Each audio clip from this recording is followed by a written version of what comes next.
Des carottes au caca. Ben oui, des carottes au caca. Je savais qu'il y avait plein de choses qui poussaient dans le caca, dans les matières fécales, comme des champignons, des choses comme ça. Mais des carottes, par contre, première fois j'entends parler de ça. Avez-vous déjà entendu parler des biosolides? Les biosolides, en fait, c'est une boue issue des traitements des eaux, des industriels ou des villes. Donc, les matières fécales humaines se ramassent là-dedans. Et ça, pour éviter l'effet de serre, les enfouissements, il y a plusieurs villes aux États-Unis puis ailleurs qui ont décidé de rendre ça gratuitement.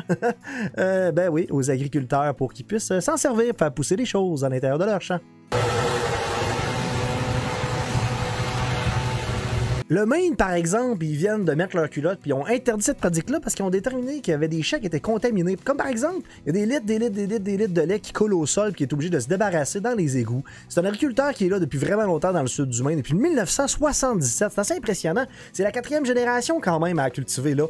Puis c'est probablement sa dernière année là, cette année parce que ces terres en 2016 ont commencé à être contaminées. Il s'est rendu compte que c'était contaminé, ses champs étaient contaminés, les laits des vaches étaient contaminés, tout était contaminé. Le maïs, le foin qui donnait aux animaux, tout est passé par là.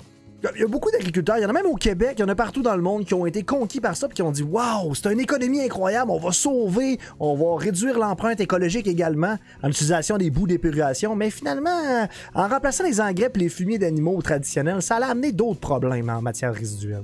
Le caca, c'est délicieux.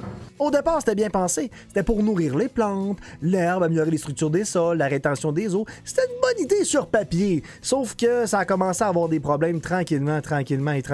Puis l'Agence américaine de protection de l'environnement, il encourageait ça. Okay? Il donnait même des subventions ou des enveloppes un peu pour aider les agriculteurs pour leur dire « Faites ça, ça vaut vraiment la peine. » Les agriculteurs étaient en confiance également. Même au Québec, l'environnement du Québec, ils ont commencé à le faire. Le MLCCFP ont recommandé aux agronomes de commencer à faire ça pour les boues. Il y a 1% des terres agricoles de la province qui sont cultivées présentement avec ces boues-là. D'après les chiffres du ministère de l'Environnement, en 2018, la Montérégie était la région qui recevait le plus d'épandage agricole des biocides municipaux sur ses terres, 34 922 tonnes métriques.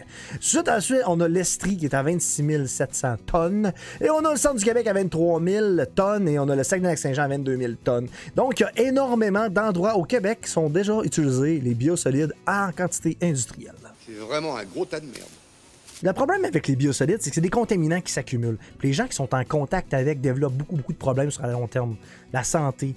Il y a un médecin de famille, justement, des États-Unis, qui a dit qu'il retrouvait des problèmes de thyroïde, de cholestérol, de cancer du sein, de la thyroïde, des testicules, du dysfonctionnement du foie, des problèmes d'hypertension durant la grossesse ou autres. Puis il y a des enfants qui sont exposés, que leur niveau, là, ils montent tellement là, dans leur système que leur système immunitaire, il drop, il s'amoindrit. Au vaccin, ils sont beaucoup plus proies à attraper des virus et des bactéries à cause de ça.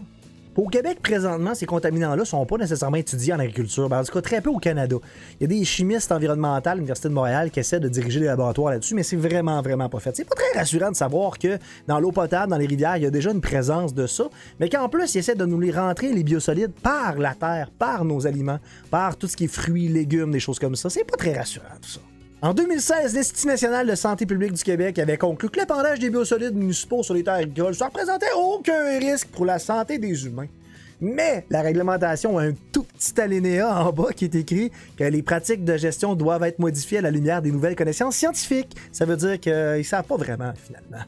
Depuis que l'interdiction d'épandage des boues d'épuration municipale ou des biosolides industriels au Maine a été déclarée en 2022, les gens de l'émission Enquête ont découvert qu'il y a des tonnes de boue américaine qui étaient importées au Canada pour différentes utilisations. Ah, c'est le fun, ils nous refilent leur marde, c'est le cas de le dire, hein?